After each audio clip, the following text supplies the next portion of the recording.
ونعوذ بالله من شرور أنفسنا ومن سيئات أعمالنا من يهده الله فلا مضل له ومن يضلله فلا هادي له ونشهد أن لا إله إلا الله وحده لا شريك له ونشهد أن سيدنا ومولانا محمدا عبده ورسوله أما بعد أعوذ بالله من الشيطان الرجيم بسم الله الرحمن الرحيم يا أيها الذين آمنوا كتب عليكم الصيام كما كتب على الذين من قبلكم لعلكم تتقون صدق الله العظيم. درود شریف پڑھیے.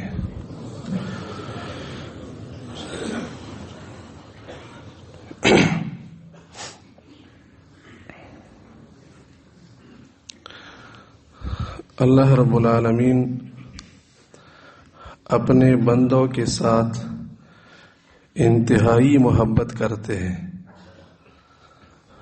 اور اللہ رب العالمین اپنے بندوں پر خصوصی فضل و کرم اور احسان کا معاملہ فرماتے ہیں. ایک آدمی اپنے لیے اتنا اچھا نہیں سوچتا جتنا کہ اللہ رب العالمین انسان کو اس سے اچھا پسند فرماتے ہیں. انسان کا اس دنیا میں آنا اور اللہ رب العالمین کی طرف سے انسان کو بے پناہ صلاحیت ملنا بغیر کسی استحقاق کے اللہ رب العالمین نے ہم کو پیدا فرمایا. ہمیں آنکھ، کان، ہاتھ، پاؤ اور بہت سارے نعمتوں سے نوازا. وَإِن تَعُدُّوا نِعْمَةَ اللَّهِ لَا تُحْصُوهَا. تم اگر اللہ کی نعمتوں کو شمار کرنا چاہے تو گننے سے تم عاجز ہو جاؤ گے، اللہ کی نعمتوں کو شمار نہیں کر سکو گے. اللہ رب العالمین نے یہ پوری کائنات انسان کو مسخر کر دیا ہے.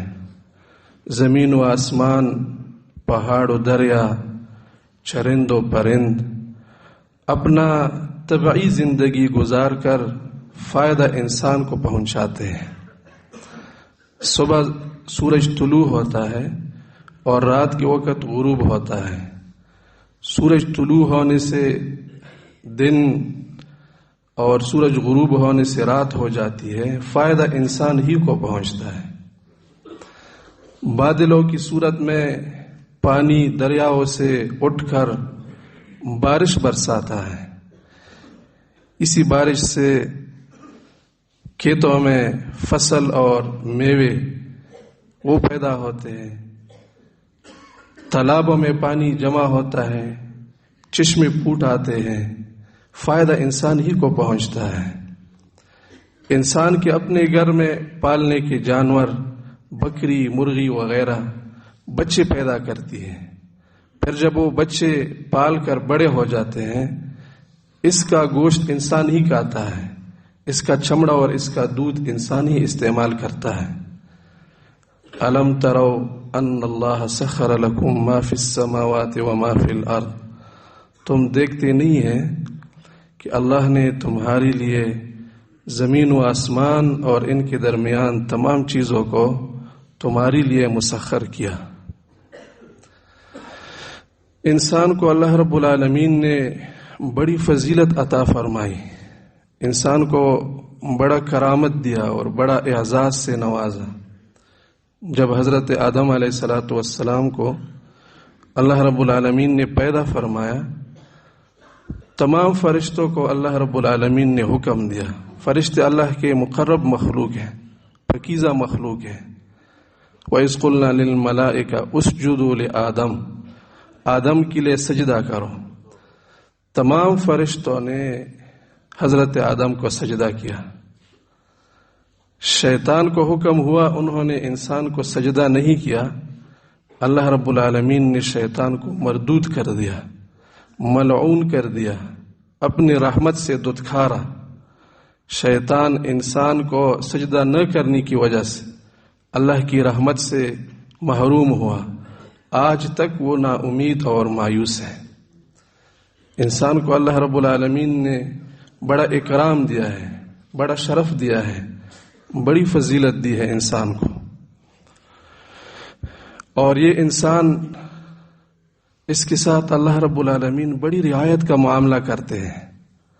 یہی شیطان جو انسان کی وجہ سے ملعون ہوا، شیطان اسی کے ساتھ دوستی کرتا ہے، شیطان کے راستے پر چلتا ہے، اللہ کی نافرمانی کرتا ہے، گناہ کرتا ہے۔ اللہ رب العالمین پھر بھی انسان کا پورا مواخذہ نہیں کرتے، تنبیہ کرتا ہے، تھوڑا سا اس کو تپڑ رسید کرتا ہے تاکہ انسان جاگ جائے، غفلت سے بیدار ہو جائے، سیدھی راستے پر آ جائے۔ ایک دن کی گناہ نہیں ہے، 2 دن کی گناہ نہیں ہے، ہفتے نہیں، مہینے نہیں، سالوں سال ہم جرائم کا ارتکاب کرتے ہیں، بڑے بڑے جنایات کرتے ہیں، کفر کی حد تک ہم چلے جاتے ہیں، اللہ کے ساتھ شریک ٹھہراتے ہیں، اور شیطان ایسا ظالم ہے کہ ہم سے گناہ کروا کر پھر ہمیں ایسے لک دک صحرا میں چھوڑ دیتا ہے کہ پھر نہ لذت رہ جاتی ہے، نہ طاقت رہ جاتی ہے، نہ خواہش رہ جاتی ہے، انسان حیران و پریشان رہتا ہے، آگے پیچھے کوئی راستہ نہیں ہوتا، بال سفید ہو جاتے ہیں، طاقت ختم ہو جاتی ہے، شہوت بھی کمزور ہوتی ہے۔ پھر یہ بیچارہ انسان اللہ کے سامنے ندامت کے آنسو بہاتا ہے، اللہ پھر بھی واپس نہیں کرتا، اللہ پھر بھی اس کو اسی گناہگار کے ساتھ محبت کرتے ہیں جو گناہ سے توبہ تائب ہو کر اللہ کے لیے ندامت کے آنسو بہاتا ہے۔ ان اللہ یحب التوابین، اللہ توبہ کرنے والوں سے محبت کرتے ہیں۔ ان اللہ یحب المحسنین، اللہ نیکوکاروں سے محبت کرتے ہیں، جو اس کا مخلوق ہے، کمزور ہے۔ اللہ رب العالمین ہمارے ساتھ محبت کرتے ہیں، ہمارے گناہوں کو اللہ رب العالمین معاف فرما دیتے ہیں، بلکہ اللہ رب العالمین ہمارے گناہوں کے بعد توبہ کرنے سے اتنے خوش ہوتے ہیں جس طرح کسی کو اپنا کوئی گمشدہ چیز مل جائے۔ رسول اللہ صلی اللہ علیہ وسلم کا ارشاد مبارک ہے کہ جب کوئی بندہ گناہ کے بعد توبہ کرتا ہے تو اللہ رب العالمین اس بندے کی توبہ سے اتنے خوش ہوتے ہیں جس طرح ایک آدمی لک دک بیابان میں جنگل میں سفر کرتا ہے اور اس کے ساتھ ایک سواری ہے، اونٹ ہے، اس اونٹ پر اس نے اپنے سفر کا سامان لدا ہوا ہے، وہ اس جنگل میں اور اس ویران بیابان میں راستہ گم کر دیتا ہے، پھر ادھر ادھر ڈھونڈتے تلاش کرتے اس کو منزل نہیں ملتی، وہ سواری اس سے گم ہو جاتی ہے، وہ اتنا پریشان ہوتا ہے کہ بس کہیں پر سر لگا کر اس کی روح نکل جائے اور وہ مر جائے، تو کسی پتھر پر سر لگاتا ہے اور سو جاتا ہے۔ سونے کے بعد جب وہ اٹھتا ہے اور اس کی آنکھ کھل جاتی ہے تو وہ سواری اس کے پاس کھڑی ہوتی ہے اور اس پر اس کا سامان بھی ہوتا ہے، خرچہ سب کچھ موجود ہوتا ہے، تو یہ بڑی خوشی کے عالم میں اس کی زبان پھسل جاتی ہے اور وہ کہتے ہیں کہ اللہ تو میرا بندہ ہے، میں تیرا خالق ہوں۔ اللہ اس سے بھی زیادہ اپنے بندے کی توبہ سے خوش ہوتے ہیں اور اس کے کاتے سے گناہوں کو مٹا دیتے ہیں۔ التائب من الذنب کمن لا ذنب لہ، تو آنے اللہ نہیں دیتا کہ اے بندے میں نے تجھ پر بہت احسانات کی تھے، تو نے یہ گناہ کیا تھا، تو نے یہ گناہ کیا تھا، بس توبہ کیا سب کچھ ختم۔ ایک جنبش قلم سے انسان کی پوری زندگی تبدیل ہو جاتی ہے۔ 100 سال کی جرائم اللہ رب العالمین ایک مرتبہ ایک آنسو بہانے سے معاف فرما دیتے ہیں۔ کفر کی گناہ معاف فرماتے ہیں، شرک کی گناہ معاف فرماتے ہیں، بڑے بڑے گناہوں کو اللہ معاف فرماتے ہیں، کیونکہ اللہ انسان سے محبت کرتے ہیں۔ انسان کے ساتھ اللہ رب العالمین کا بہت کرم کا معاملہ ہے، بہت فضل کا معاملہ ہے۔ اگر انسان کے ساتھ اللہ رب العالمین انتقام پر آ جائے تو انسان کا کوئی بھی لمحہ ایسا نہیں ہے جو اس کی بربادی کا وہ مستحق نہیں بناتا. ہر لمحہ ہماری گناہ میں گزرتا ہے، اللہ کی نافرمانی میں گزرتا ہے، غفلت میں گزرتا ہے. اللہ رب العالمین انسان کو بہت موقع عطا فرماتے ہیں کہ میرا بندہ کمزور ہے، اس کی بشری تقاضے ہیں، مٹی کا بنا ہوا پتلا ہے، مٹی کی طرح تقاضے کرتا ہے، مٹی کی طرح کبھی شکستہ دل ہوتا ہے اور کبھی دل میں بڑے بڑے منصوبے بناتا ہے، کبھی اپنے آپ میں سنبھل نہیں سکتا اور کبھی اتنا بیچارہ شکستہ دل ہوتا ہے کہ گریبان میں جانگ کر کچھ نظر نہیں آتا اس کو ماں سوائے اپنے رب کے. تو اللہ رب العالمین انسان کو موقع دیتے ہیں کہ میرا انسان سدھر جائے، میرا انسان ٹھیک ہو جائے، میرے ساتھ اس کی محبت ہو، میرے ساتھ اس کی تعلق ہو. تھوڑا سا انسان اللہ کی طرف متوجہ ہو جائے، اللہ کی عنایات شروع ہوتی ہے. حدیث قدسی ہے، رسول اللہ صلی اللہ علیہ وسلم کا ارشاد مبارک ہے، من تقرب الی شبرا تقربت الیہ ذراعا، جو میرے پاس ایک بالش قریب آتا ہے میں ایک گز اس کے قریب جاتا ہوں. ومن تقرب الی ذراعا تقربت الیہ باعا، اور جو میرے پاس ایک گز قریب آتا ہے میں 2 گز اس کے پاس قریب جاتا ہوں. ومن اتانی یمشی اتیتہ ہرولا، اور جو میرے پاس قدم چل کر شروع ہو جاتا ہے میں اس کے پاس دوڑ کر جاتا ہوں. حکیم الامت اشرف علی تھانوی رحمہ اللہ فرماتے ہیں کہ یہاں پر اللہ رب العالمین نے جو گز اور بالش کا ذکر کیا ہے یہ در حقیقت انسان کو سمجھانے کے لیے ہے. مطلب یہ ہے کہ اللہ رب العالمین کی طرف سے انسان کی تھوڑی توجہ، انسان کی اللہ رب العالمین کی بہت توجہ کو اپنی طرف کھینچ لاتی ہے. اور اللہ رب العالمین جب بندے کی طرف متوجہ ہو جائے اس کا دین بھی بن جاتا ہے، اس کا دنیا بھی بن جاتا ہے، اس کی جسمانی اور روحانی تمام ضرورتیں پوری ہو جاتی ہیں. اللہ رب العالمین جب انسان کو نوازتا ہے تو بغیر حساب نوازتا ہے، بے پناہ نوازتا ہے. انسان کا ویسی بھی کوئی استحقاق نہیں بنتا، لیکن اللہ رب العالمین جب انسان پر مہربان ہو جاتا ہے تو انسان کا بیڑا پار ہوتا ہے. انہی مواقع میں اللہ رب العالمین اپنے بندوں کے لیے موقع بموقع، چونکہ انسان کمزور ہے، یہ اللہ رب العالمین کی طرف سے جاتے وقت بہت ساری چیزوں سے متاثر ہوتا ہے. اپنی خواہشات سے بھی بیچارہ مغلوب ہے، شیطانی وساوس سے بھی متاثر ہوتا ہے، دنیا کے مفادات سے بھی متاثر ہوتا ہے، راستے میں وہ لوٹ جاتا ہے. تو اللہ رب العالمین اپنے بندی کے لیے آسانیاں فرماتے ہیں. رمضان کے مہینے میں اللہ رب العالمین خصوصی طور پر انسان کو اپنی طرف متوجہ کرنے کے لیے اسباب مہیا فرماتے ہیں. جیسے رمضان شروع ہو جائے اللہ رب العالمین بڑے بڑے شیطانوں کو جکڑ دیتا ہے، باندھ دیتا ہے.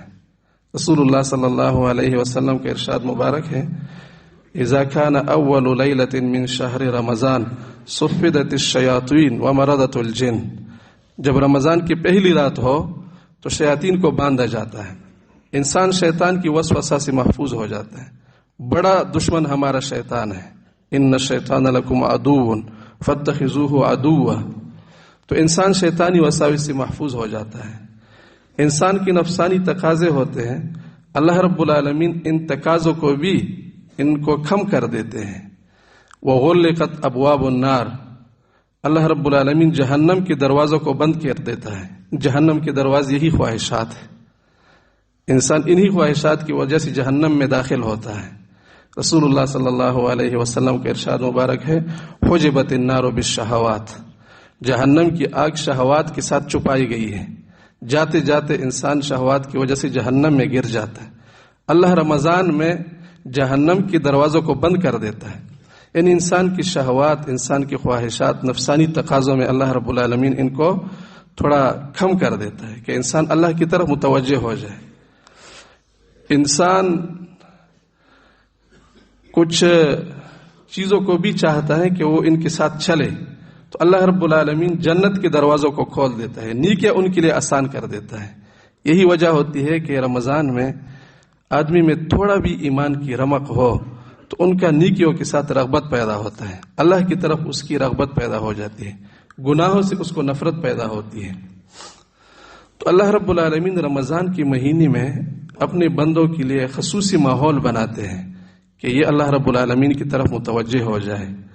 یہی وجہ ہے کہ رسول اللہ صلی اللہ علیہ وسلم رمضان کی مہینے کو بہت پہلے سے وہ اس کی اہتمام فرماتے تھے۔ جب رجب کا مہینہ ہو جاتا تو آپ وہاں سے رمضان کے لیے دعائیں کرتے تھے، اللہم بارک لنا فی رجب و شعبان وبلغنا رمضان، اے اللہ ہماری رجب اور شعبان میں برکت نصیب فرما دے اور ہمیں رمضان تک پہنچائے۔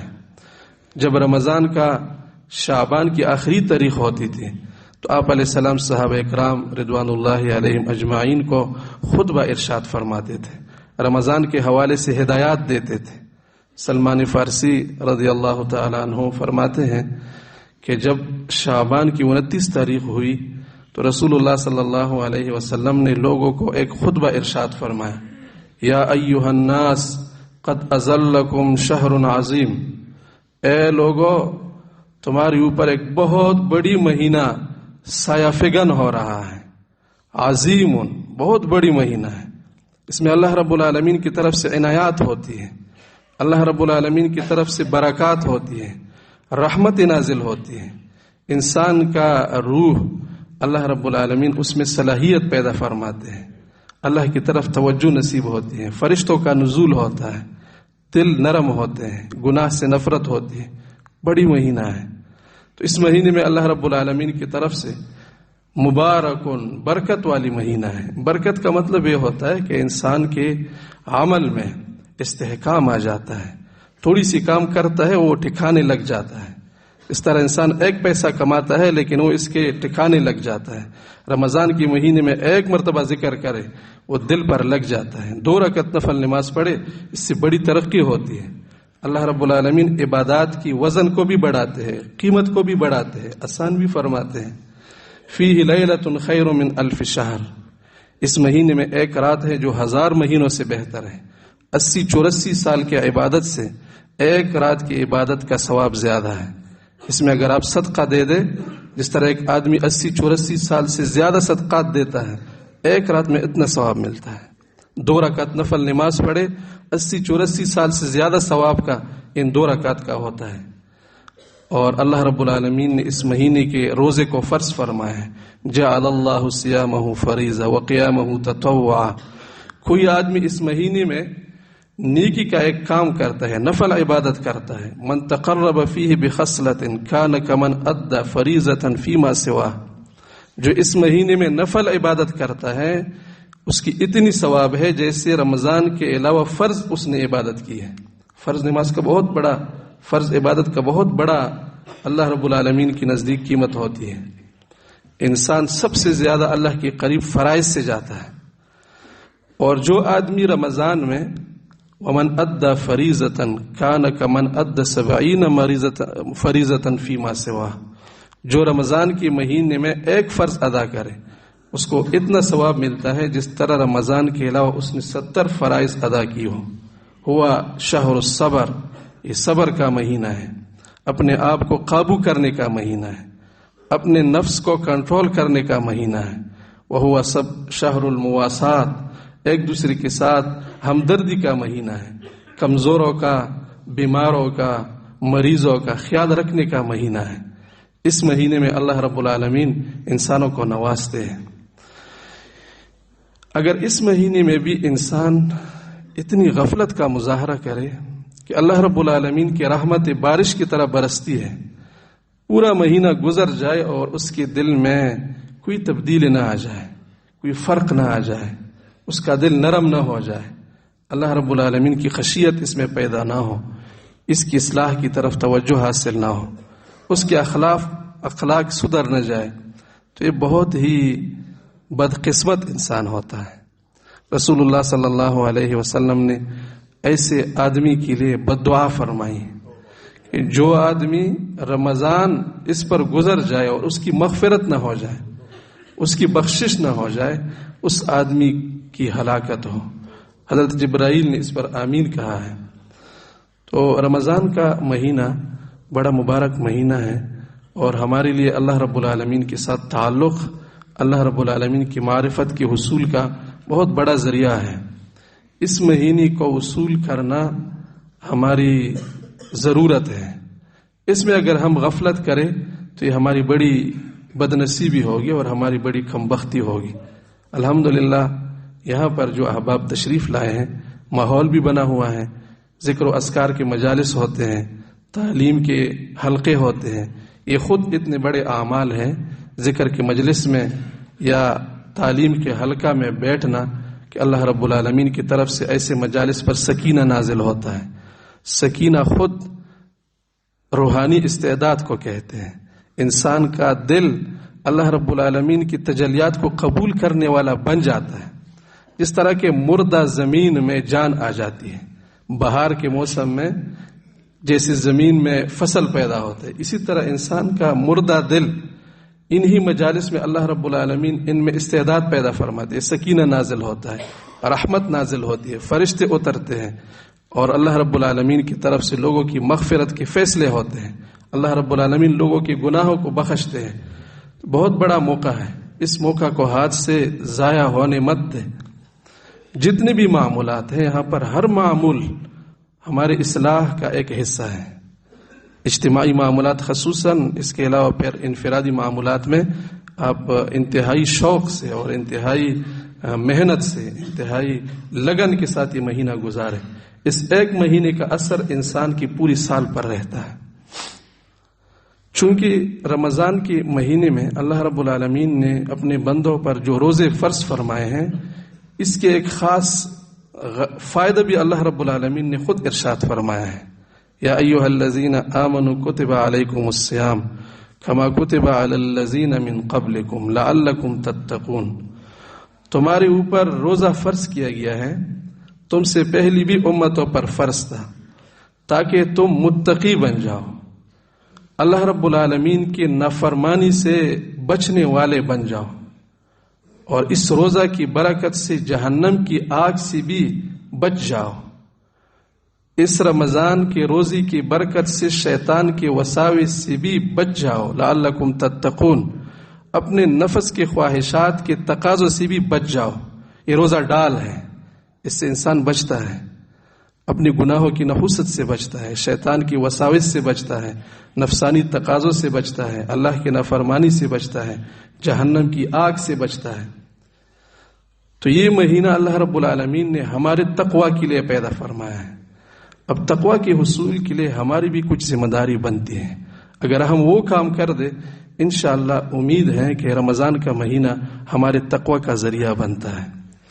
روزہ تو ہم مسلمان سب رکھتے ہیں، صبح طلوع فجر کے بعد ہم کھانا پینا چھوڑ دیتے ہیں غروب آفتاب تک، لیکن جس طرح ہم کھانے پینے سے روزہ رکھتے ہیں، اپنے جسم کے تمام اعضاء کا روزہ رکھیں، اپنی زبان کا روزہ رکھیں، غیبت نہ کریں، جھوٹ نہ بولیں، چغلی نہ کرے، لعن طعن نہ کرے، اپنی کانوں کی حفاظت کرے، گانے نہ سنے، اپنی آنکھ کی حفاظت کرے، بد نظری نہ کرے، ہاتھ پاؤں کی حفاظت کرے، گناہ کی جگہوں میں نہ جائے۔ گناہ ہماری زندگی کے لیے زہر قاتل ہے۔ گناہ جو بھی ہو انسان کو بہت نقصان دیتی ہے۔ سب سے بڑا نقصان گناہ کا یہ ہوتا ہے کہ انسان کا اللہ رب العالمین سے تعلق منقطع ہو جاتا ہے۔ انسان جب گناہ کرتا ہے، رسول اللہ صلی اللہ علیہ وسلم کا ارشاد مبارک ہے کہ جب کوئی بندہ گناہ کرتا ہے تو اس کے دل پر سیاہ دبا لگ جاتا ہے۔ اگر اس کو توبہ کی توفیق مل جائے اور وہ توبہ کرے تو اللہ رب العالمین اپنے فضل و کرم سے وہ دبا مٹا دیتے ہیں۔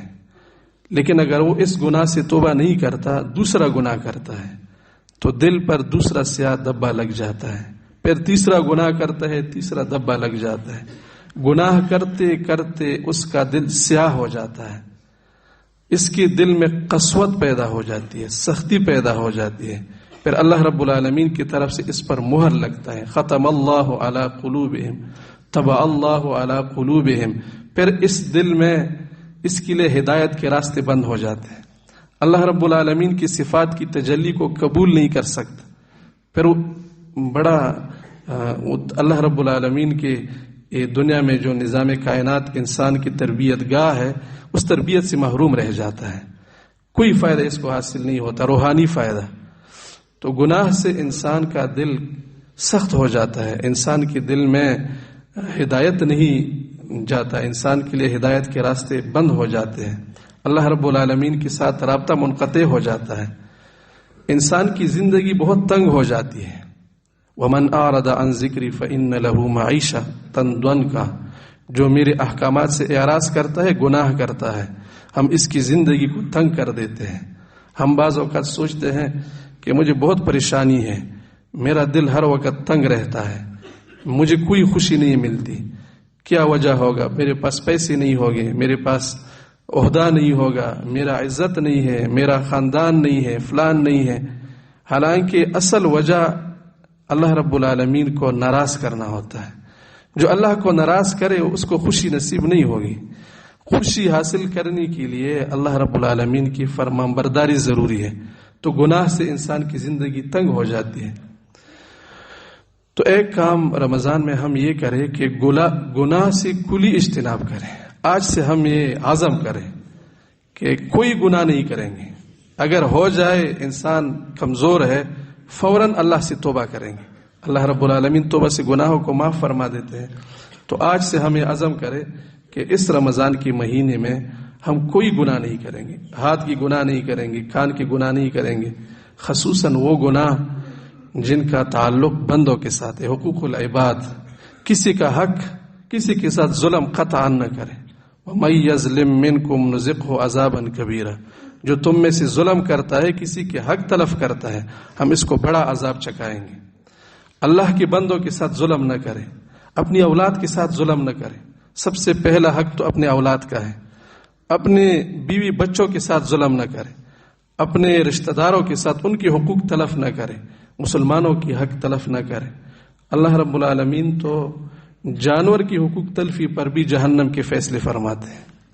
صحیح بخاری کی حدیث ہے، رسول اللہ صلی اللہ علیہ وسلم کا ارشاد مبارک ہے کہ بنی اسرائیل کے ایک عورت نے بلی کو باندھا تھا، اس نے اس کا کوئی نقصان کیا ہوگا تو اس کو چھوڑتی نہیں تھی کہ وہ خود کھانا حاصل کرے، اور نہ اس کو کھانا دیتی تھی، یہاں تک کہ وہ بلی مر گئی۔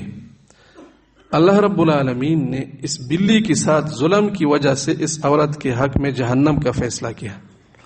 تو اگر جانور کے ساتھ ظلم کرنے پر اللہ رب العالمین جہنم کے فیصلے فرماتے ہیں، کسی انسان کے ساتھ ظلم کرنا اور پھر انسانوں میں مسلمان کے ساتھ ظلم کرنا، مسلمان کا خون بہانا، مسلمانوں کا امن خراب کرنا، مسلمانوں کی بے عزتی کرنا، مسلمانوں کو ان کی دل آزاری کرنا، پھر مسلمانوں میں اپنے رشتہ داروں کی حقوق تلف کرنا بہت بڑا جرم ہے۔ اللہ رب العالمین شہید کے لیے تمام گناہ معاف فرما دیتے ہیں، حقوق العباد معاف نہیں فرماتے، حقوق العباد کو اس کا حساب دینا پڑے گا۔ تو تمام گناہوں سے اجتناب کرنا، خصوصاً جو گناہ حقوق العباد کے ساتھ تعلق رکھتے ہیں۔ تو ایک کام ہم یہ کریں۔ دوسرا کام، رمضان کے مہینے میں ہم فرائض کے ساتھ ساتھ نوافل کا اہتمام کریں۔ فرائض تو ویسے بھی کسی مسلمان کے لیے کرنا ضروری ہوتا ہے، اور اللہ رب العالمین کے قرب کا سب سے بڑا ذریعہ فرائض ہے۔ رسول اللہ صلی اللہ علیہ وسلم کا ارشاد مبارک ہے کہ اللہ رب العالمین فرماتے ہیں کہ میرے محبوب چیزوں میں اللہ مجھ سے جو قرب حاصل کرتا ہے ان میں فرائض سے بڑھ کر کوئی چیز نہیں ہے۔ اللہ کی قریب اگر آدمی جاتا ہے تو سب سے پہلے اللہ کی قریب جانے والی چیز وہ فرائض ہے۔ فرض کے بغیر آدمی اللہ کے قریب نہیں جا سکتا۔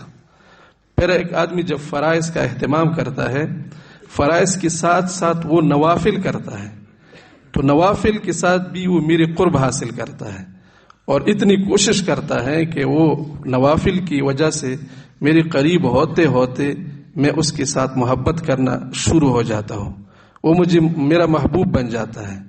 پھر جب میں اس کے ساتھ محبت کرتا ہوں، کنت سمعہ الذی یسمع بہ، میں اس کے کان بن جاتا ہوں جس سے وہ سنتا ہے، وبصرہ الذی یبصر بہ، اور میں اس کے آنکھ بن جاتا ہوں جس سے وہ دیکھتا ہے، اور میں اس کے ہاتھ بن جاتا ہوں جس سے وہ پکڑتا ہے، اور میں اس کے پاؤں بن جاتا ہوں جس سے وہ چلتا ہے. یعنی اللہ رب العالمین کی رضا اس کی طبیعت بن جاتی ہے. اللہ کا جو حکم ہوتا ہے وہ اس کو پسند ہوتا ہے. اللہ کا حکم ہے نماز، نماز اس کی آنکھوں کی ٹھنڈک بن جاتی ہے. اللہ کا حکم ہے روزہ، روزہ سب سے پہلے اس کی ترجیح بن جاتی ہے. جو بھی ہو، میں بھوکا ہوں، پیاسا ہوں، لیکن اللہ کا حکم ہے روزہ رکھو، وہ روزہ رکھتا ہے. تو اللہ رب العالمین کی رضا اس کی طبیعت بن جاتی ہے. نوافل سے انسان اللہ کے قریب جاتا ہے، انسان کو اللہ کا قرب حاصل ہوتا ہے.